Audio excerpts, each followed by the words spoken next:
নমস্কার, Krishnanagar pharmacy care থেকে প্রিয়াঙ্কা বলছি। আজকে শনিবার। প্রতি শনিবার আমার ছুটি থাকে না, সেকেন্ড স্যাটারডে আর ফোর্থ স্যাটারডে ছুটি থাকে। তো সেই দিনটা যেদিন ছুটি থাকে সেদিন শেল্টারে সকালের দিকটা আমি একটু বেশি সময় কাটানোর জন্য পাই। তো আজকে কিছু কটা বাচ্চা আছে, আর বাচ্চাগুলোর কীরকম অবস্থায় এসছে আর কিছু আপডেট আপনাদের দেবো। সকালে শেল্টারের অবস্থা কীরকম থাকে সেটাও দেখাবো। আচ্ছা, এসেই সবার আগে খেতে দিয়ে দিতে হয়। খুব খিদে পেয়ে যায়, সন্ধ্যাবেলা করে খাই তো, সকালবেলা ওই জন্য খিদে পেয়ে যায়। মেয়েকে খেতে দিয়ে দিতে হয়। এর বাটির মধ্যে ডগ ফুড আমাদের অবশ্যই দিতে হয়, 2-3টে ডগ ফুড মিশিয়ে দিতে হয়, তারপরে উনি খান। যতক্ষণ না ডগ ফুড দেবো ও বসে থাকবে। ও আমাদের বিড়াল নয়, এটা আমাদের কুকুরই একটা। আচ্ছা, একে এর ভিতরে বাহ পটি করে রেখেছো, বাহ সুন্দর খাওয়া গেছে তোমার। আসো, বাহ পরিষ্কার করে খেয়ে নিয়েছো। এইটুকু রেখেছো কেন বাবা? খেয়ে নাও, আসো আসো আসো আসো, পেতু ভুলে গেছি তো, আসো। একে এ হচ্ছে আমার যে অফিস আছে, আমার অফিসের পাশেই এর মা অনেকগুলো বাচ্চা দিয়েছিল। সবকটা বাচ্চাকেই আমি যথাসাধ্য চেষ্টা করেছিলাম বাঁচানোর, কিন্তু এই একটা বাচ্চাই অবশেষে রয়েছে। তো এর পা দুটো বেঁকে যেত। এর ভিডিও আগে আপলোড করা আছে, আপনারা দেখলে বুঝতে পারবেন। পা দুটো বেঁকে যেত। আর 1 মাস মতো আমার এই শেল্টারে ছিল। সুস্থ করেছি, একটা পা সোজা একদম, এই যেই পাটা একদম সোজা, ওই পাটা হালকা বেঁকায় রয়েছে। তো এই অবস্থায় আমি ওকে আবার যেখানে ছিল সেইখানে বাচ্চাকে ফেরত দিয়ে এসেছি। তারপরে আবার কদিন পরে দেখি দুটো পাই বেঁকে গেছে, আবার তুলে আনা হয়েছিল। তারপরে আবার রেখেছি, আবার সুস্থ করে আবার ছেড়েছি। এবার কালকে দেখছি আমি যখন খেতে দিতে যাই, তখন ওই একটা মাছের দোকান আছে, সেইখানে ও থাকে আর কি। ওই লোকটা বলল যে ওর গায়ের ওপর দিয়ে নাকি টোটো চলে গেছে। দেখি নিস্তেজ হয়ে পড়ে রয়েছে, মাছিতে পুরো ধরে গেছে, আর পাতলা পটি করছে। তো পটি মানে ভালোই পাতলা পটি, একদম রক্ত আমাশার মতো মনে হচ্ছিল। যাই হোক, আর বমি করছিল, তো আবার ওকে তুলে আনতে হলো। তো মনে হয় না আমাদের শেল্টার থেকে যেতে চাই। এখন একটু মোটামুটি সুস্থ আছে, আবার ট্রিটমেন্ট শুরু হয়ে গেছে। তো এইদিকে ক্যানেলগুলোর অবস্থা, সব কটাকে বস্তা দেওয়া হয়। এর মধ্যে নীরব নীরব বস্তা ভেজায়নি, হৃদয় খুশি হবে শুনলে। এরাও ভিজিয়েছে আজকাল। আগে যে পটি করে রেখেছে, এগুলো সব পরিষ্কার করতে হবে। আগে আমাদের ভোবলা ভেজাতো না, বস্তা পরিষ্কার রাখতো, কিন্তু এখন সেও ভেজাতে আরম্ভ করেছে। আচ্ছা, এটা হচ্ছে প্রশান্তকে রাতেবেলা ছেড়েই রাখি, প্রশান্তর বাটিও পরিষ্কার। আর এটা নতুন এসছে, পরশুদিন এসছে বোধহয়, পরশুদিন কি তার আগের দিন। দেখতে হবে, ডায়েরি দেখতে হবে, এন্ট্রি দেখতে হবে। এর একটা চোখের অবস্থা দেখি তো মা, দেখি তো, একটা চোখ পুরো নেই, ম্যাগোটে খেয়ে ফেলেছে, গর্ত হয়ে গেছে, খুবই বাজে অবস্থা ছিল। এখন খাওয়া দাওয়া করছে, ঠিকঠাক আছে। ওটা অনেকটাই শোকাচ্ছে, আর একটু টাইম লাগবে শুকাতে। আচ্ছা, খেয়ে দিয়ে আর নড়তে পারে না। আচ্ছা, আর ওই দিকটা নিয়ে যায়। আসবে তুমি? আসবে? ভয় পায়, এদিকে বড় বড় কুকুররা থাকে তো, বড়গুলো থাকে, বড়গুলোর সাথে পায় না। এই যে নীরব, দুত্তু বাচ্চা। খাওয়া হয়ে গেছে এদের সব। এই কোকো, কোকো আমার পাড়ারই বাচ্চা, আমার পাড়াতেই থাকে, আমি দেখাশোনা করি, খেতে দিই। কিন্তু ওকেও নিয়ে আসা হয়েছে, ওর পুরো পেনিসটাই বাইরে বেরিয়েছিল এতটা পর্যন্ত, আর বাজে রকম ইনফেকশন হয়ে গেছিলো। অনেক দিন হয়েছে ওকে এনেছি, তাও 3-4 দিন হয়ে গেছে, অনেকটাই শুকিয়ে পুরোটাই ভিতরে ঢুকে গেছে, একটুখানি বেরিয়ে আছে। ইনফেকশন পুরোটাই কন্ট্রোলে চলে আসলে ওটা ঠিক হয়ে যাবে। যে খেয়ে দে আরাম করছে, বিশ্রাম, রোদ পোহাচ্ছে। একটা সুবিধা আছে আমাদের এই জায়গাটার, এই দিকটা পুরোটাই রোদ থাকে, শীতকালে কষ্ট হয় না। বাচ্চারা খুব সুন্দর রোদ পোহাতে পারে, পুরো কড়া রোদ থাকে, একদম দুপুর পর্যন্ত ভালোই রোদ থাকে, আর ওই দিকটা ছায়া থাকে। তো গরমকাল হলেও এদিকে বাচ্চারা থাকতে পারবে, এদিকে কষ্ট হবে না। এই দিকটা ছায়া থাকে। আমরা চেষ্টা করছি এই জায়গাটা একটু শেড করে দেওয়ার জন্য, কারণ একসাথে অনেকগুলো বাচ্চা হলে তখন তো ওইটুকু জায়গার মধ্যে সবাইকে রাখা যাবে না। এই দিকটা ছেড়ে রাখলে ওরা ভালো থাকবে, কিন্তু বর্ষাকালের আগে একটা শেড দেওয়ার প্রয়োজন আছে, ফান্ডের অভাব। যাই হোক, টাকা জড়ো করে শেড দেওয়ার চেষ্টা করব। তাহলে তখন এই দিকটা আর এই দিকটা একটু উঁচু করে দিতে হবে, এই দিকটা ওদেরকে রাখা যাবে ভালো করে। কি নীরব, আসো নীরবু। আমরা এখানে কতগুলো গাছ লাগিয়েছি। এটা ছোট টগর গাছ, এটা লেবু গাছ, এটা তেজপাতা। এগুলো হৃদয় কিনে এনে লাগিয়েছে। এইটা আমাদের অরূপ দিয়েছে, আমাদের টিম মেম্বার। এখানে বোগেনভেলিয়া লাগিয়েছি।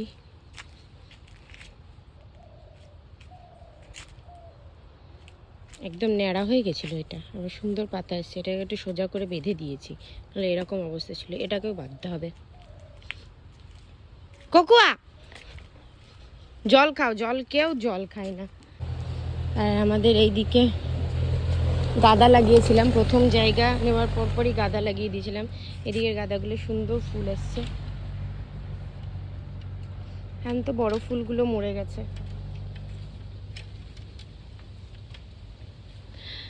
আবার হচ্ছে। 12 মাস ফুল থাকবে কিনা জানি না, তবে এখন খুব সুন্দর ফুল হচ্ছে। এর সাথে সাথে এইদিকেও লাগিয়েছিলাম। এদিকটা ছায়া বলে এই গাছগুলোর গ্রোথ খুব কম হয়। এখানেও কুড়ি ধরেছে।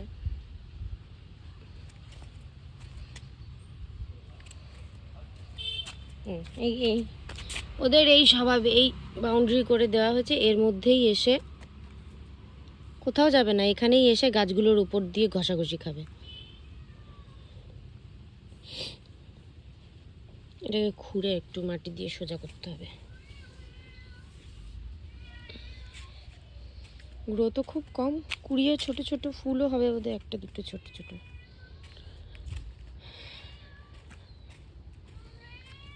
কি কোথায়? এই যে আমাদের ম্যাম।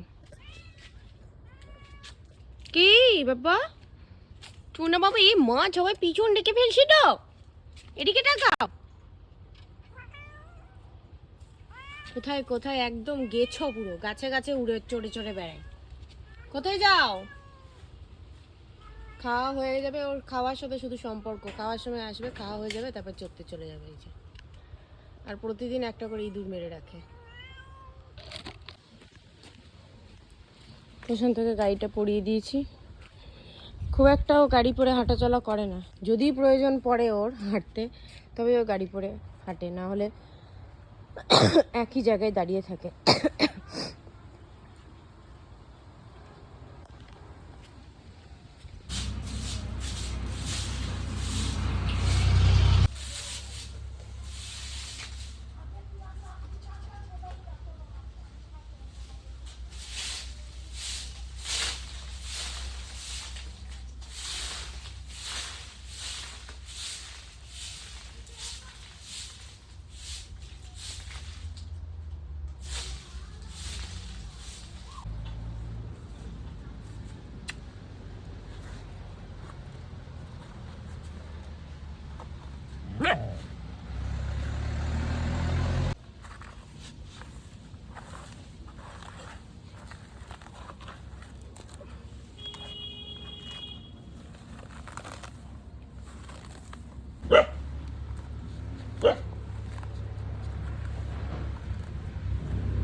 বেশ কেমন তুড়ি মেরে পরিষ্কার হয়ে গেল না?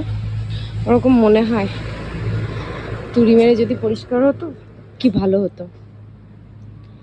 এই শীতকালেও আমি ঘামছি, এতটা পরিশ্রম হয় এই জায়গা পরিষ্কার করতে। শুধু তো এই জায়গা করেছি, এখনো ওইটা বাকি আছে, ভিতরে ক্যানেল এখনো বাকি আছে। তুমি ঢুকে আছো কেন ভিতরে? হ্যাঁ বাবা, ঢুকে আছো কেন? আসো, দরজা তো খোলা, নিজে নিজেই ঢুকে বসেছো। আসো। পরিশ্রম অনেকই হয়। যদি কেউ ভাবেন যে এখানে কিছু করতে হয় না, শুধু তো কুকুর তুলে নিয়ে গিয়ে ট্রিটমেন্ট করে, না আমি বলছি না, যারা ভালোবাসেন, যারা সবাই ভাবেন, কিন্তু কিছু মানুষ ভাবে যে কিছুই করে না। শুধু বাচ্চা এখানে তুলে আনলেই হয় না, তার ট্রিটমেন্টের পিছনে যতটা সময় দিতে হয়, হাইজিন মেনটেন আরও বেশি পরিমাণে করতে হয়। না হলে একসাথে এতগুলো বাচ্চা থাকে, ইনফেকশন ছড়ানোর ভয় থাকে। ওই জন্য ক্লিনলিনেস মাস্ট। পরিষ্কার করতে হয়, এত পরিশ্রম করতে হয়, কিন্তু পরিষ্কার করতেই পরিশ্রমটা করতে আমার খুবই ভালো লাগে। আসো বাবা, বেরিয়ে আসো। খাটনি হয়, কিন্তু নিজের ইচ্ছাই করি, পছন্দ করি। আসো বাবা, থাক তাহলে তুই। প্রশান্ত মনে হয় শুতে চাইছে, ও বেশিক্ষণ এটাতে থাকতে চায় না। এমনিতেও যে ওয়েবসাইট থেকে কিনেছি তারা বলেছেন 1 ঘন্টার বেশি একে রাখা যাবে না এইভাবে ঝুলিয়ে। খুলে দিই, ও শুতে চাইছে।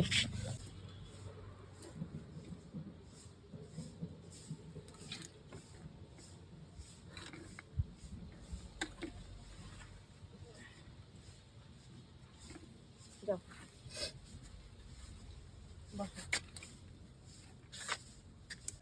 জিনিসটা কিন্তু ভীষণই ভালো, ভীষণই মজবুত, যথেষ্ট ভালো কোয়ালিটির। এখানে অনেকগুলো ক্লিপ দেওয়া রয়েছে যেগুলো প্রয়োজন, এগুলোর জন্য আরো ভালোভাবে জিনিসটা থাকে।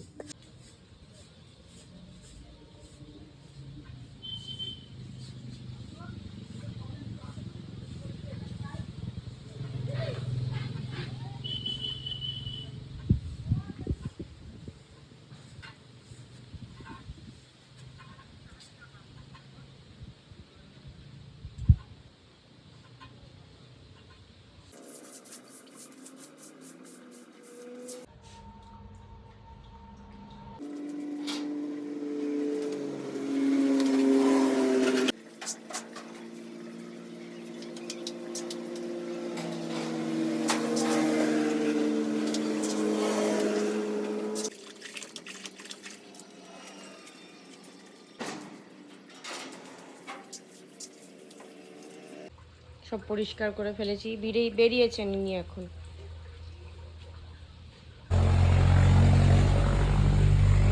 ম্যাওর বাটি মাজতে পারি না, ওর মধ্যে একটু ভাত আছে, ম্যাও আবার পরে এসে খাবে।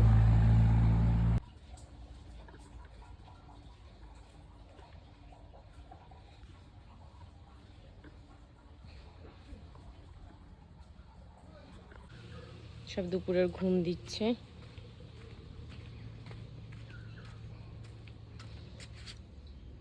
এই জায়গাটা জলটা দিয়ে রাখি, কেউ তো খাবে না জানি।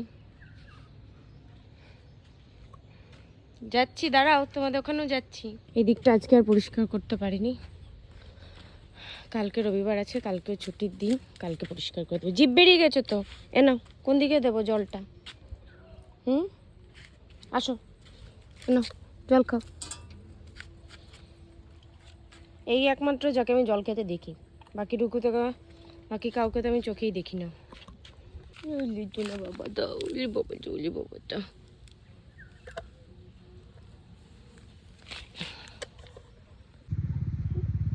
সবাই চলে আসবে বসলে, আসো।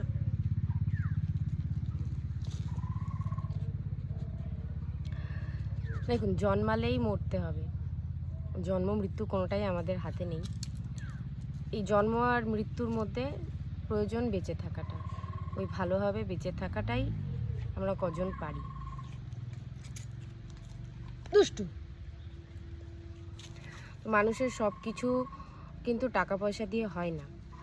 টাকা পয়সা থাকলেও মানুষের বেঁচে থাকার জন্য সবচেয়ে বেশি যেটা দরকার আমার মনে হয়, একটা মেন্টাল পিসের দরকার, একটা মেন্টাল স্ট্রেস রিলিফ করার জায়গা দরকার, যেখানে পা দেওয়া মাত্রই মাথাটা একদম হালকা হয়ে যাবে, মানসিক একটা শান্তি পাবে, মন ভালো হয়ে যাবে। তো আমার ক্ষেত্রে সেই জায়গাটা আমাদের এই শেল্টার, যেখানে বাচ্চারা থাকে। ওই দরজাটা দিয়ে ঢোকা মাত্রই সমস্ত চিন্তা মাথা থেকে বেরিয়ে যায়, আর এদের দেখা মাত্রই মনটা খুশি হয়ে যায়। না ঝগড়া করি না, তো ভালো কথা বলছি, ঝগড়া করি না। তো আমি তো এখানে ভীষণই শান্তি পাই, আর পরিবেশটাও এত সুন্দর, ভীষণ আরামদায়ক একটা কমফোর্ট পরিবেশ। শীতকালেও খুব একটা ঠান্ডা লাগে না, রাতের দিকে অবশ্যই ঠান্ডা লাগে। গরমকালের জন্য ভীষণ একটা আরামদায়ক পরিবেশ এইটা। তো আমি যেমন এখানে শান্তি পাই এসে, তেমনি আশা করছি আপনারাও যারা মেন্টাল পিস খুঁজছেন, যারা চান স্ট্রেস রিলিফ করার জন্য কোনো জায়গা বা কোনো এরকম নেচারের মধ্যে একটা কোনো জায়গা, আমাদের এখানে আসতে পারেন, আমাদের শেল্টার ভিজিট করতে পারেন। শেল্টার ভিজিট করার টাইম সানডে সকালবেলা 12টা থেকে 2টোর মধ্যে আমরা থাকি। 12টা থেকে 2টোর মধ্যে আসুন। বিকেলবেলা 4টে থেকে 6টার মধ্যে আসুন। সানডে প্রতি রবিবারই থাকি, তবে অবশ্যই আসার আগে একবার কল করে আসবেন, কারণ কোথায় কখন এমার্জেন্সি পড়ে যায় সেটা তো বলা যায় না। তো একবার কল করে আসতে পারেন, তো সেই মতো আমরা চেষ্টা করব কেউ না কেউ এখানে থাকার এবং আপনাদেরকে রিসিভ করার। তো এখানে এসে একবার ঘুরে যান। আর এখানে আসতে গেলে অবশ্যই পশুপ্রেমী হওয়া দরকার, আর নেচার্স লাভার হওয়াও দরকার। যদি প্রকৃতিপ্রেমী না হন তাহলেও কোনো সমস্যা নেই, কিন্তু পশুপ্রেমী হওয়া মাস্ট। আর প্রকৃতিপ্রেমী এখানে আসলে একবার আমার মনে হয় হয়ে যাবেন, পরের বার ভালো লাগবে, কারণ জায়গাটাই এত সুন্দর আর পরিবেশ এত ভালো, এখানে আসলে মন এমনিই ভালো হয়ে যায়। ববলু ভীষণ দুষ্টু, এটা খুব দুষ্টু মানে নিজের মতো থাকে আর নিজে ক্ষতি করে। যেখানে এই সমস্ত জিনিসপত্রগুলো খুঁটে খুঁটে খালি খাচ্ছে, ওকে যেন খেতে দেওয়া হয় না।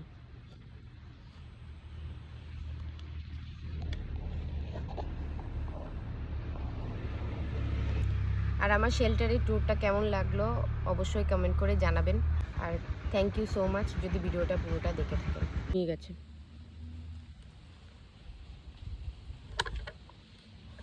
ওই এই যে